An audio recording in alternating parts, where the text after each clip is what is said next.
Pour beaucoup, un rhinocéros, c'est ça. Mais pour un groupe de littéraires qui résiste encore et toujours, Rhinocéros est avant tout une pièce écrite en 1959 par Eugène Ionesco et mise en scène en 1960 par Jean-Louis Barrault. Alors que vient faire un pachyderme sur les planches d'un théâtre? Eh bien c'est ce que nous allons voir tout de suite. Bienvenue dans Rhinocéros.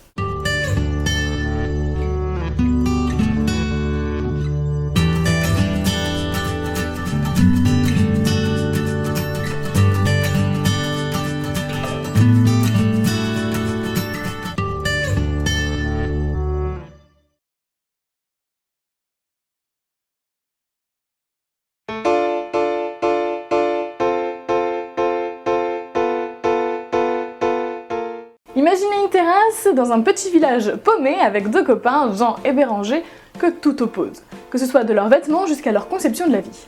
Jean explique à Béranger que pour lui, l'humanité se divise en deux grandes catégories, les faibles et les forts. Et son ami Béranger, qui est un alcoolique qui a le mal de vivre, fait nécessairement partie de la première catégorie. Plus les amis parlent, plus des bruits remplissent la scène. C'est le premier rhinocéros qui reste ceci dit encore invisible. Le vieux monsieur, l'épicière, la ménagère, Jean, tout le monde est ébahi. Tout le monde, sauf Béranger qui n'en a absolument rien à foutre. Et c'est pareil quand un deuxième rhinocéros arrive, qu'on ne voit toujours pas, Jean est complètement ébahi et Béranger s'en fout. Mais tout le monde débat.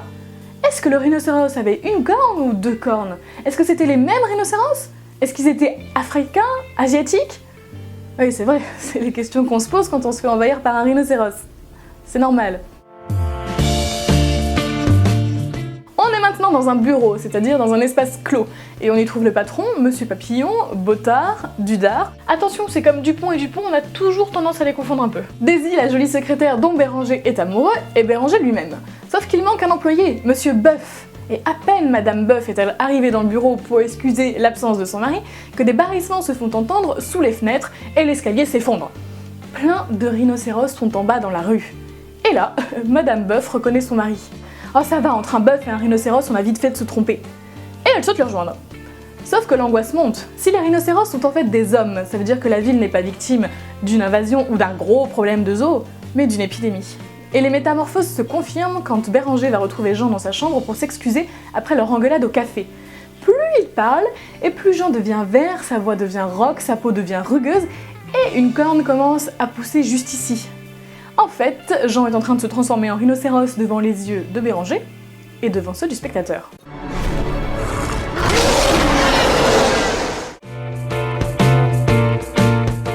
Nous voici maintenant dans la chambre de Béranger, dans un espace donc plus petit et plus intime, qui nous rappelle étrangement la scène juste d'avant avec la chambre de Jean. Du coup, avec cet effet de répétition, on a de quoi se poser des questions. Et si Béranger devenait lui aussi un rhinocéros?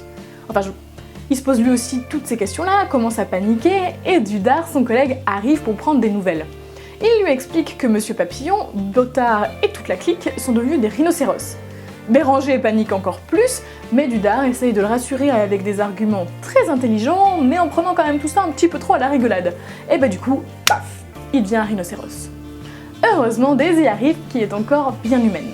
Ils vivent une histoire d'amour condensée en genre 2 minutes top chrono. Je t'aime, moi aussi. En fait non. Pourquoi? Je m'ennuie. Quitte-moi, reviens. En gros, hein. Sauf que Daisy devient elle aussi une sorte de Hulk à 4 pattes avec une corne sur le front. Béranger est donc le dernier représentant de l'humanité. Ça c'est complètement absurde comme pièce, hein. Ah tiens, je suis contente que t'en parles justement parce que il se trouve que Ionesco fait partie du théâtre de l'absurde. C'est fou, non? On le voit notamment dans l'acte 1 où on devrait normalement avoir une scène d'exposition, c'est-à-dire une scène qui nous présente les personnages, l'intrigue et le lieu où tout ça se déroule. Sauf que là, rien de tout ça, on apprend juste que les hommes se transforment en rhinocéros, point et ferme ta gueule. Sauf que l'absurde n'est pas seulement une excuse pour faire hausser un sourcil dubitatif à un bourgeois conformiste, non, Ionesco s'en sert aussi pour dénoncer tous les totalitarismes. Non, genre quoi. À partir d'un rhinocéros, madame part dans la critique du totalitarisme. Si, et je compte bien vous le prouver. Déjà, pourquoi un rhinocéros? Toi-même tu t'es posé la question, mais ne t'en fais pas, Ionesco aussi. Le taureau? Non, trop noble. L'hippopotame? Non, trop mou. Le buffle? Non, les buffles sont américains, pas d'allusion politique. Le rhinocéros? Mon rêve. La rhinocérite, oui, les rhinocéros, ce sont plutôt les demi-intellectuels. Beaucoup plus que les gens que les gens du peuple, comme on les appelle, n'est-ce pas? Je crois que les intellectuels ont une mentalité de masse. Les rhinocéros sont des bêtes assez violentes et plutôt stupides. Enfin, je sais pas, j'en ai jamais rencontré, mais je suppose. Dans la pièce, tout se passe comme si les personnages n'avaient qu'une hâte, c'était de se dépouiller de l'homme qui était en eux pour devenir des animaux. Et à travers l'allégorie du rhinocéros, Ionesco critique en réalité le nazisme et le communisme. Il critique tous les totalitarismes, et surtout le fait qu'on se réfugie derrière une pensée unique et qu'on arrête de penser par soi-même. Le troupeau, c'est l'anonymat, et tout le monde devient rhinocéros. On se rend très bien compte de ce que veut dire cette pièce, c'est la description du processus de la massification. C'est-à-dire que certaines idées sont contagieuses. Certaines idées sont contagieuses, elles sont très contagieuses, elles s'emparent de l'homme, et ce ne sont plus des idées qui le mènent, ce n'est plus une idéologie, mais c'est une idolâtrie. Alors au début on passe un bon moment, on rigole, mais si on commence à s'identifier à Béranger, on voit juste le monde s'écrouler.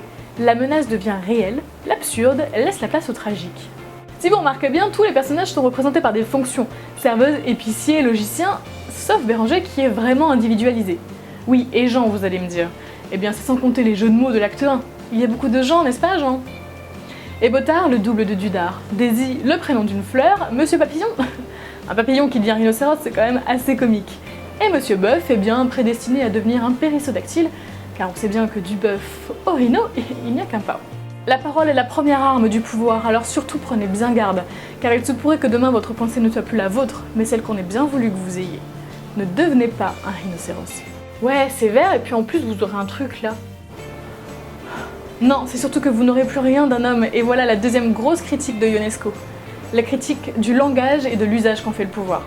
D'ailleurs, toute la pièce n'est qu'un grand débat. D'abord le débat pour savoir s'il y a un ou deux rhinocéros avec une ou deux cornes, asiatiques ou africains. Ensuite le double débat entre Jean et Béranger d'un côté et le vieux monsieur et le logicien de l'autre. Puis le débat au sein du journal, puis le débat entre Jean et Béranger, puis le débat entre Béranger et Dudard, et enfin le débat entre Daisy et Béranger. Le débat, c'est ce qui est purement humain, c'est ce qui vous permet de communiquer votre pensée aux autres, et donc de prouver que vous savez penser par vous-même. À la fin, on se retrouve seulement avec le monologue de Béranger qui n'a pas la prétention d'être un héros. Il expose, seul face au public, tous les doutes qu'il a et sa parole est donc la dernière sur Terre. Il est le dernier représentant de l'humanité, car plus d'humains, donc plus de débat. Dans tout homme, il y a un rhinocéros qui sommeille, et rien peut faire de vous un rhinocéros.